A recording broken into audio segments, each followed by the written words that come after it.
Sir Michael, thank you so much for coming to see us today. You have interviewed thousands of people. I'm guessing you're not friends with all of them. So how did your friendship with George Best come about? Well, it's very nostalgic being interviewed by Granada, because I joined Granada in 1963, which is exactly the year that George Best arrived. I came as a producer on an evening magazine programme, and he was a regular guest, became a regular guest. I was a friend with Matt Busby and all those people, and you know, you didn't have to go more than once to see George Best play to know it was something special. So that's how our friendship started, just by me being there in Manchester at the same time as George, and actually going to watch the team all the time, and then seeing this blessed footballer come, the greatest player I ever saw, without a single shadow of a doubt. Yeah, you clearly admired him as a footballer. It must have been a huge thrill to become friends with him. Yeah, it was special. I think he kind of regarded me as his kind of older brother, I think, who now and again I just wag the finger at him, but he took no notice. He took no notice of anybody, George, basically. He was a nice kid. He was a nice man. I enjoyed our friendship wonderfully well, I really did. And I wasn't there when he died. I was in Australia. I couldn't get to the funeral. I know he'd been in a bad way. I didn't want to seem like that, really, I suppose, if I'm honest. But I suppose the reason I wrote the book was to remember him and to actually say farewell, basically. He was a man who liked to party. Did you ever party with him in those days?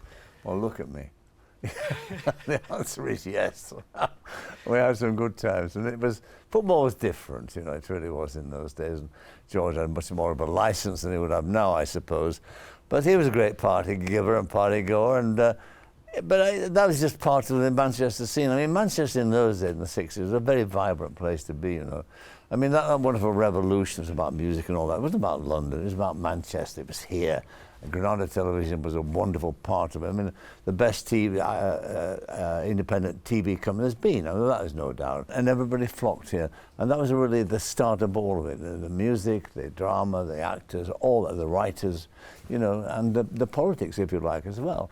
And George was in that mix, and he became a poster boy for all of that as well. Because he was not a bad-looking chap, you know. Indeed. So give us a sense of what it was like to be on a night out in Manchester with George Best. Well, he wasn't with it for too long, if you know what I mean. He'd find a partner very quickly, so you'd end up drinking with some ugly old friend of yours somewhere. But it was a good scene altogether in Manchester in those days. The music scene was good, it was wonderful, the club scene was fantastic.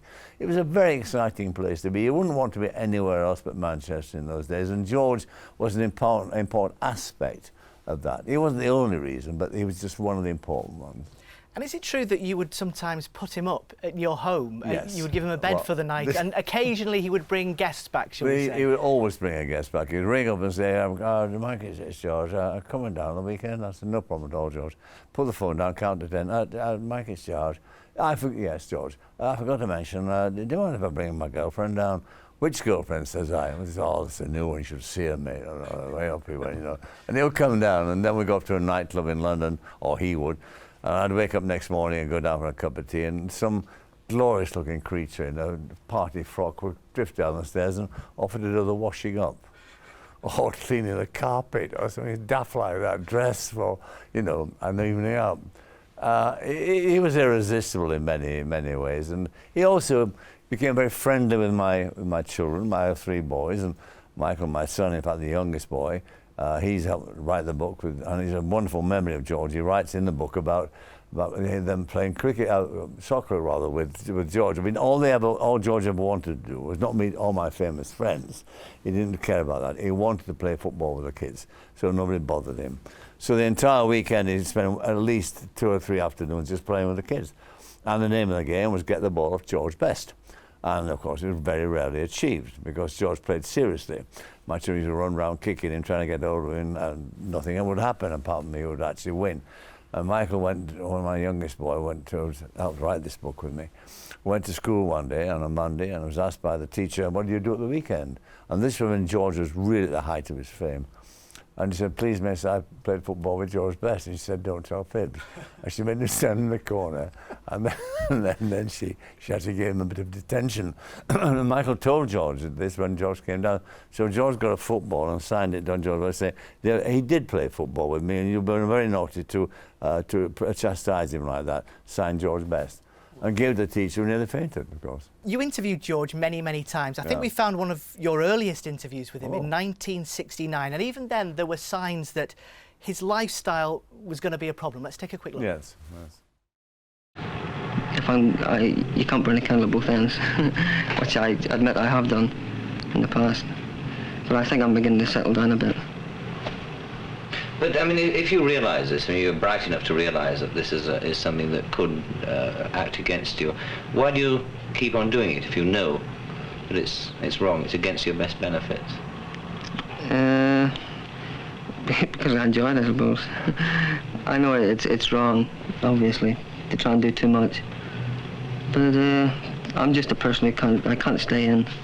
You know, I can't stay still for 5 minutes. And I guess that sums up George Best. He didn't really want to change. What's interesting about that is that in fact what we didn't know and what he didn't know at that time was he was an alcoholic. It's different from being a heavy drinker. It's different from being a party goer, a party-goer. George was ill. He was sick, you know, and nobody cottoned on until it was too late that this was a problem. His mother, of course, had the same problem. And if you believe that there's a kind of a link there in families, in genetics, then that's George from the very first moment he took a drink was on the downhill path. And it wasn't just he was a heavy drinker, he was ill, he was sick. And that maybe was the moment when, in fact, you know, we should have done something about it. Should have thought maybe there's another reason for this. Maybe it's just something that he can't help. I mean, that stuff there, I mean, it's a nonsense what he's saying, for God's sake. You know, he knew he was ruining his life as an athlete. Why do you want deliberately to do that unless he could not help it? And maybe that was the thing. There was a lot of drinking went on in those days, and not at that particular time, but later. I was drinking very heavily because the death of my father affected me greatly.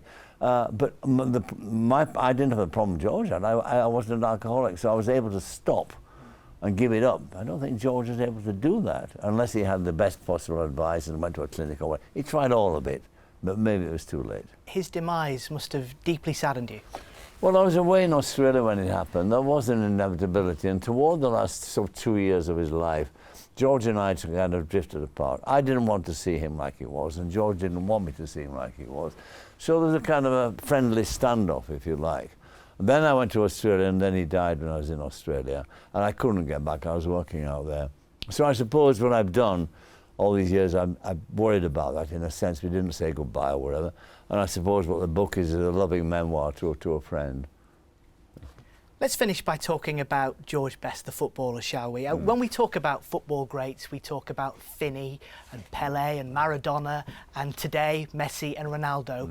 Is George Best still the greatest footballer of them all, in your opinion? I think we are. I talked to Michael, my son, about this when we were doing the book, and we made an interesting observation, or he did, about Messi. We were watching Messi play in the European game, and I was thinking, he's 32, and George could have played 35, 36, wherever, you know.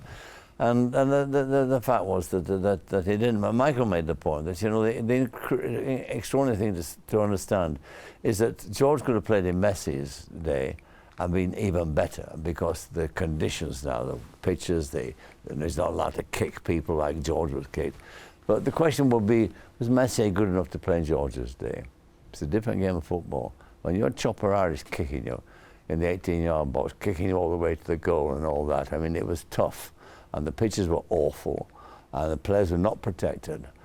I would love to have seen him in the present game, but what I did see was enough to convince me he was the best. I mean, just that, he was magical, he was exciting. And the other thing about George, apart from his skill on the ball, certain athletes have a kind of aura about them. They give off a kind of, I don't know what it is, it's something that they have, it's a star quality. It's about the way they move, and it's about the way that they, even when they're not playing the game, that they walk about the court or field or whatever it is. And Roger Federer has it. That's the kind of thing I'm looking at. And George had it too. When he walked onto a field, all eyes were on him. And he didn't have to have the ball. He just moved gracefully. And you think, yeah, that was wonderful to look at.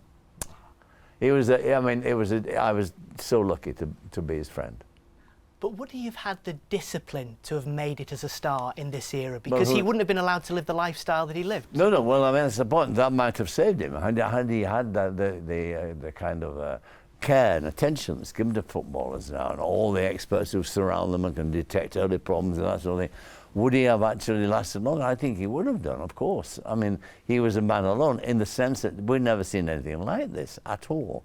I mean, he just redefined stardom. And nobody before or since has had his charisma, never mind his skill. Well, this is the book, George Best, a memoir. Sir Michael Parkinson, thank you very, very much for My coming pleasure. to see us.